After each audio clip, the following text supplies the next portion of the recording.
This happened 3 weeks ago. I barely found out about this subreddit tonight, so I thought the story was appropriate for here. This particular night, me and some buddies were hanging out. One got pissed drunk, so my other buddy and I were taking care of him. It was around 3 a.m. when we decided to leave Denny's and head home. I dropped off the pissed drunk friend at his house and proceeded to drop off my other friend. Now, my friend lives in one of the shadiest parts of town. Our drunk friend got mugged in his neighborhood once. A man put a knife to his neck and stole his phone on his birthday. But this night, I didn't see anything out of the ordinary as I was dropping him off. Now, there are two ways I can get to my house. My friend's street is a dead end street since it's next to the train tracks. I could drive back and end up a street light 2 blocks from his house. I would then have to turn left and pass by 8 blocks of streetlights. Since this is tedious and time-consuming, I usually just pull left on the first intersection, a road that leads me through 6 blocks of just houses that have a softball park across the street. I chose the latter. Through the dark roads at this time, about 2 blocks down, I see 2 men. Both of them were African American. One on his bike and the other shirtless and with a bike in front of him. The black shirtless man throws his bike in the middle of the road about 30 feet from my car. I was driving kind of fast, but I could see him deliberately throwing the bike in the middle of the road. I had 2 seconds to decide. A. Run over the bike and take off. B. Swerve to the right of the bike. There were cars on both sides of the narrow road. C. Swerve left and run them over. I chose B. I nearly missed a parked car. I got back towards the middle of the road and slammed on the pedal. I knew what they were trying to do, to get me to run over the dude's bikes and get me to stop the car and go after them. Me either being mugged or shot, stabbed, attacked, etc. Or have me run over the bike and fuck up with brakes or have me crash. Either way, I got home safely and told me what happened. Told the family. Fuck those guys. Reddit, let's not meet. By Shervico. Long-time lurker. First-time poster. I was reading some of the older stories, wondering if this one would fit, and decided to give it a shot. Oh, another thing. I am not the best of writers, and not even a native English speaker, so please don't get too much eye bleed while reading. I hope it's still a pleasant read. I am a 23-year-old Italian male living in a not-so-small town in southern Italy. Now, it's not the most secure town in the world. In fact, we have a long history of micro-criminality connected to a local mafia. But if you are smart, you can keep yourself out of trouble. I need to explain my daily commute in context first. To make things better to understand, you can skip this if you want. Basically, I live in the old part of town, as here is common for every town to be built around its antique park. And after a 1980 earthquake destroyed a good part of it's very affordable to live here. Parts are beautiful and well kept. Others are not. So you find good families and great folks sharing spaces with more pesky dudes. Doesn't help that the town's castle has been converted into prison. Yes, what the hell, Italy? But luckily only for minor offenders. Now, to the encounter itself, happened just this January. I just came back from the uni. It's just a 20-minute drive in the car, but with shitty public transport, it can take up to 1 to 2 hours to get home.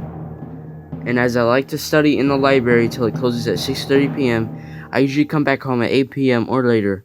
I get greeted by my dog. Name is Maya, a beautiful sweetheart and innocent 1-year-old lab. And I take her for a walk around this part of town in the castle. This is her favorite spot to meet other street dogs. Dogs that don't really have an owner, but everyone in the block feeds him. So she was taking longer than usual to do her business, and I was freezing. Since I was wearing lighter than I should, I thought it would be a short walk as usual.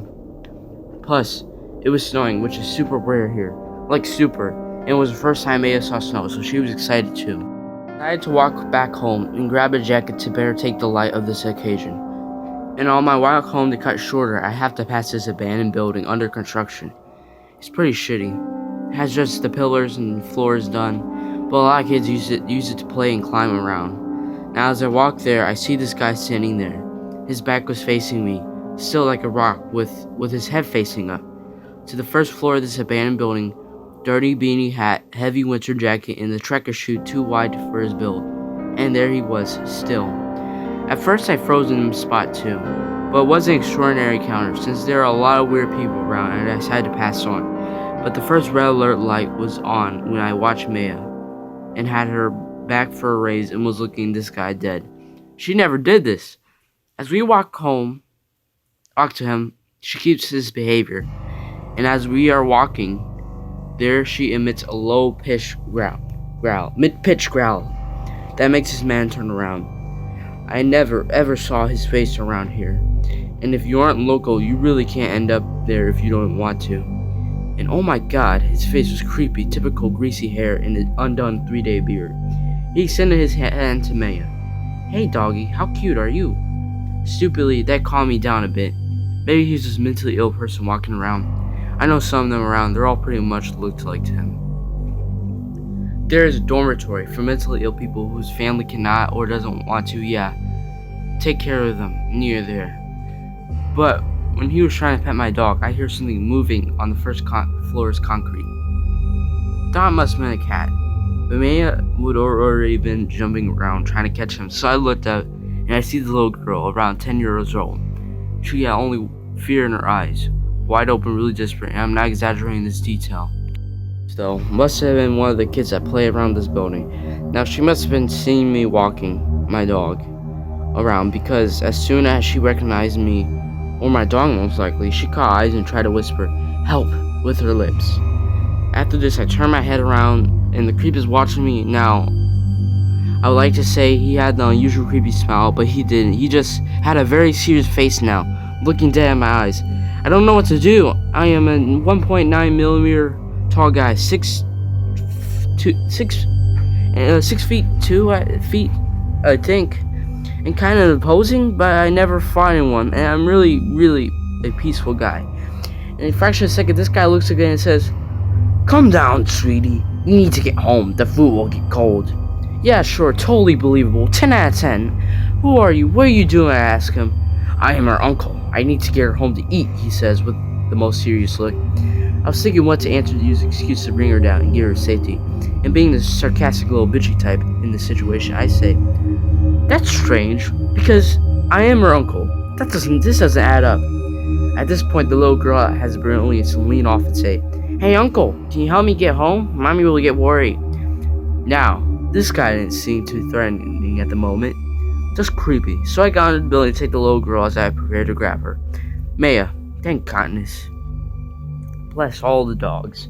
First growls at him, then barks. Now she usually has a really feminine, high-pitched bark, but with this guy, it was really a low-pitched and scared me, even me.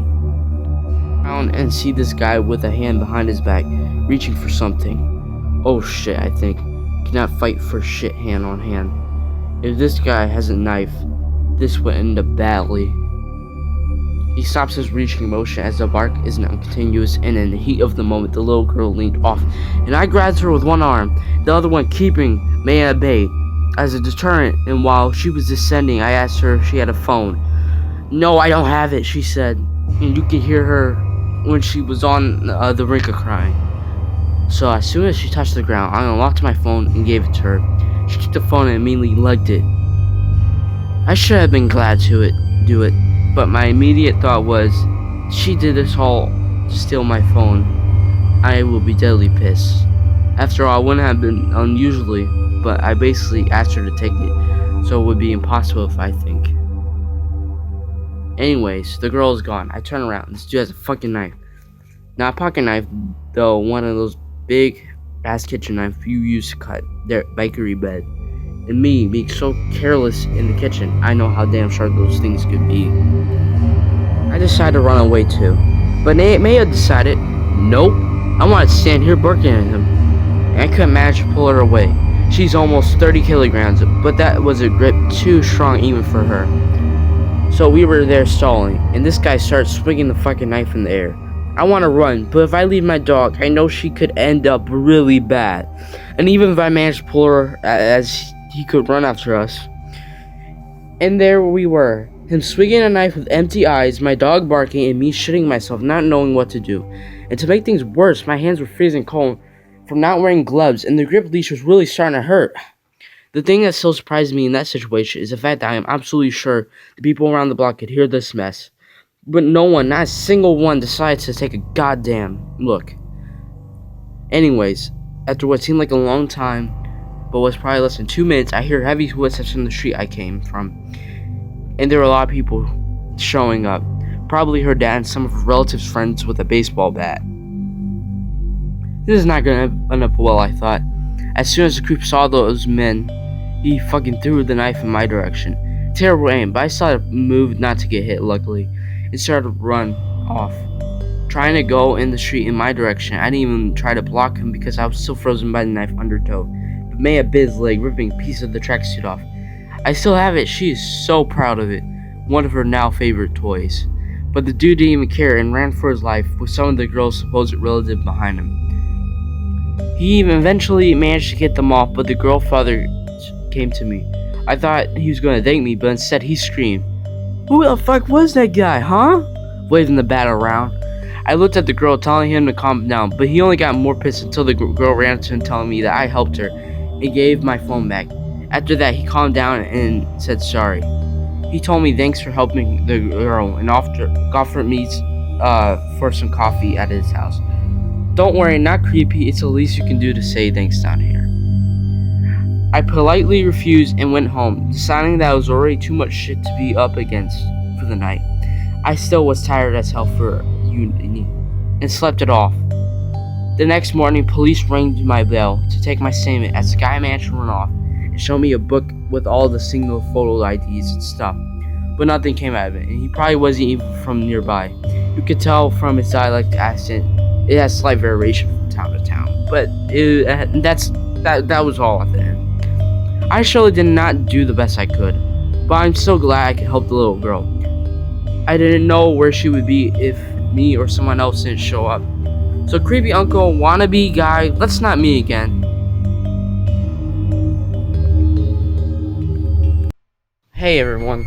Now, the second story was a bit difficult to make out what he was saying, since he was Italian and he didn't know English well, so. But I was kind of able to make it out. It was alright. Now, for the first story, I have to say, good thing you were able to get out of that situation, and good thing you didn't go straight ahead to the bike, because you might got your car damaged, and if you got stuck, you probably would have got robbed, and that wouldn't really be really great.